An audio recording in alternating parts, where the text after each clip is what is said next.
రెండు సంఘటనలు. ఒకటి కడప జిల్లా రాయచోటిలో 9వ తరగతి చదివేటువంటి విద్యార్థులు వారి మధ్య తగాదాన్ని తీర్చబోయిన ఉపాధ్యాయుడిని కొట్టి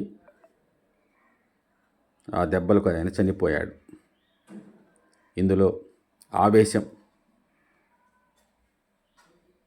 యువత విద్యార్థులకు నైతిక విలువల అవసరం, దాని లేమి స్పష్టంగా కనిపిస్తుంది. ఒక బాధాకర విషయం. రెండవది, తిరుపతి ఎస్వి యూనివర్సిటీలో చెంగయ్య గారు ప్రొఫెసర్, ఆయన మీద బాగా ఎదిగిన, అంటే యూనివర్సిటీలో చదువుతున్నటువంటి వారు కులం పేరుతో దాడి చేయడం, మత విద్వేషంతో దాడి చేయడం, ఒకటి విద్యార్థుల చిన్న తరగతిలో ఉండేటువంటి వాళ్ళ ఆవేశం ఒకటైతే, ఉన్మాదం మరోవైపున.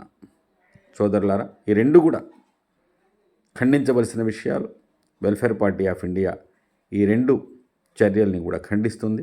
ఆ ఉపాధ్యాయుని కుటుంబానికి ప్రగాఢ సానుభూతి తెలియపరిచేస్తుంది.